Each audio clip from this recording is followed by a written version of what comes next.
The city never forgets a name soaked in fear, and for the past decade, Dorian Vance was the one name whispered in dark alleys, muttered under trembling breaths, and cursed behind locked doors.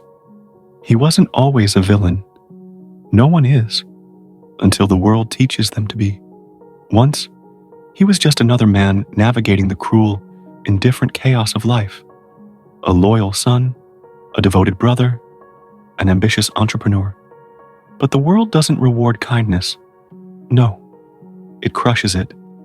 And Dorian learned that the hard way.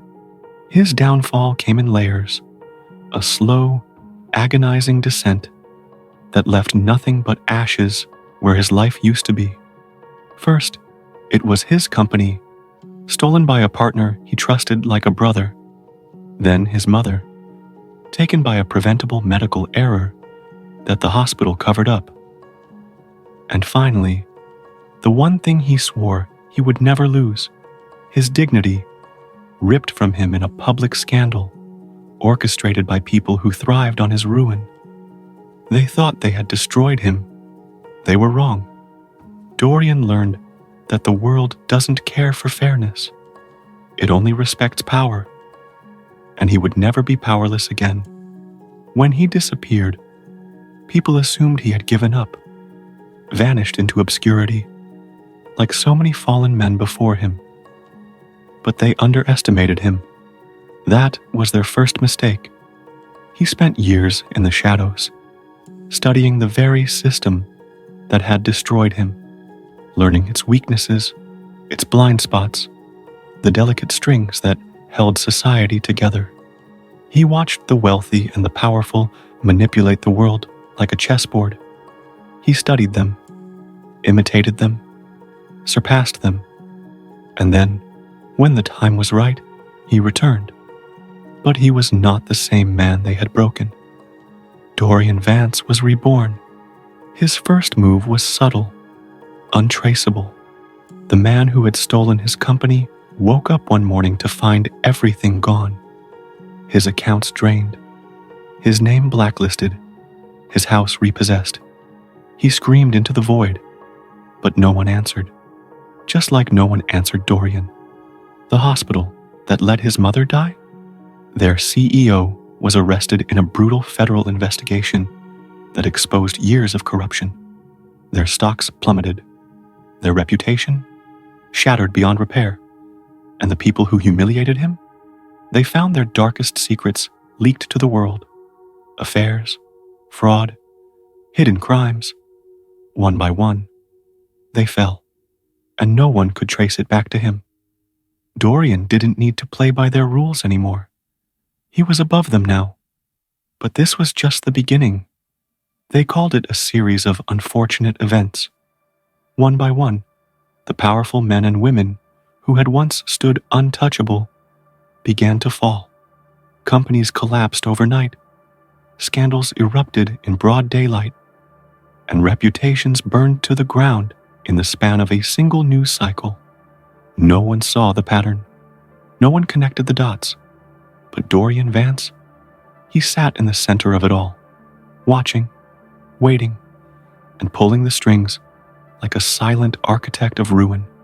He had learned from them, from their greed, their manipulation, their hunger for control. The difference? He did it better. He didn't make reckless moves.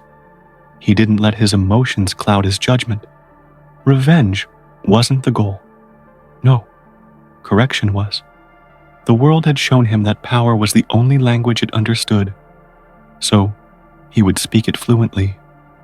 His next target wasn't just one man. It was an entire system, a network of corruption that had poisoned the city for decades. And at its center stood Warren Cole, billionaire, media mogul, kingmaker, the man who controlled the city from the shadows. He had ties to everything: politicians, law enforcement, corporations. He was untouchable, the kind of man who made or destroyed lives with a single phone call.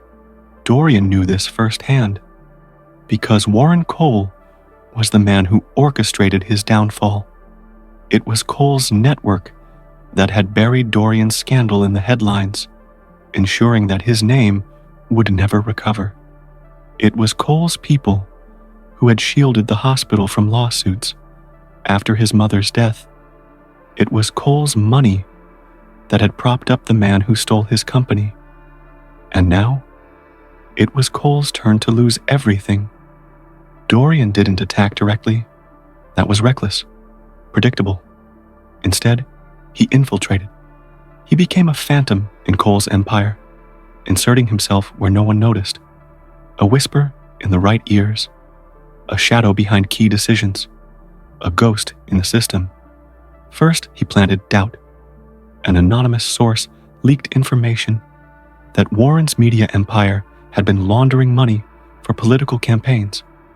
Headlines exploded overnight. Investigations were launched. Then, he turned his allies into enemies. Key board members, once Cole's most trusted confidants, suddenly started acting in their own interests. Dorian fed them just enough doubt, just enough incentive to abandon ship before it sank. And when the walls started closing in, when Cole began to feel the heat, when the world started looking at him, not as a king but as a criminal, Dorian delivered the final blow. A file, dropped anonymously at the desk of a federal investigator. A file so damning, so meticulously crafted that there was no escaping it. Fraud, racketeering, bribery, the truth that Cole had spent his life burying, exposed. And as he watched Warren Cole's empire crumble in real time, as the cameras swarmed his mansion, as the man who once held the world in his hands was dragged away in cuffs, Dorian felt nothing. No satisfaction, no triumph, because this wasn't revenge. This was justice. But power is never without consequence, and in the aftermath of Cole's downfall, the city was left in chaos. A vacuum had been created, and the one thing more dangerous than a man seeking revenge is a man with nothing left to lose.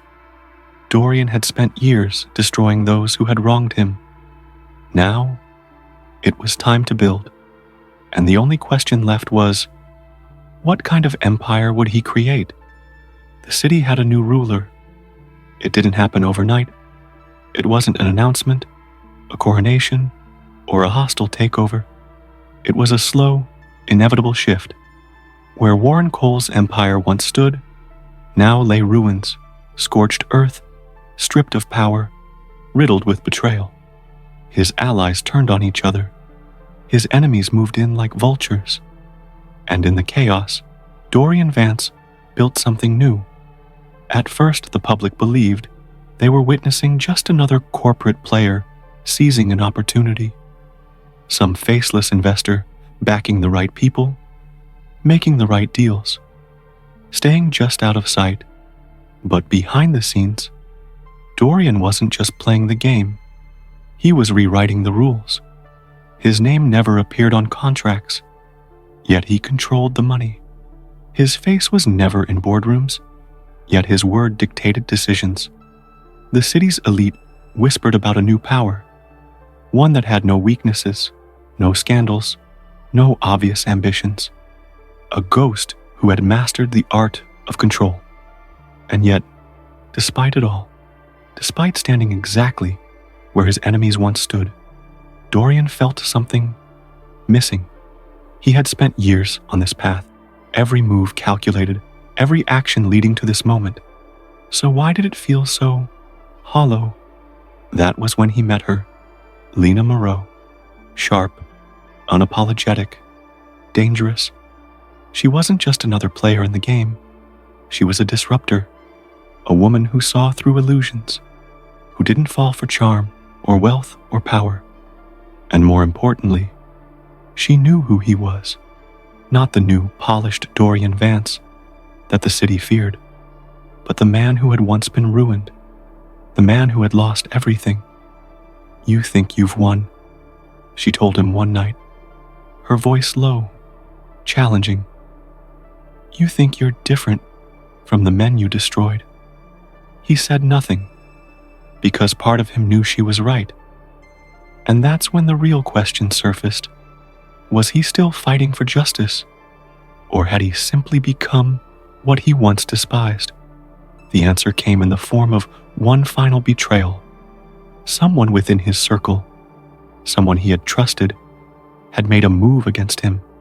A calculated, ruthless move. The kind of move he would have once admired. A new power rising, a new game beginning.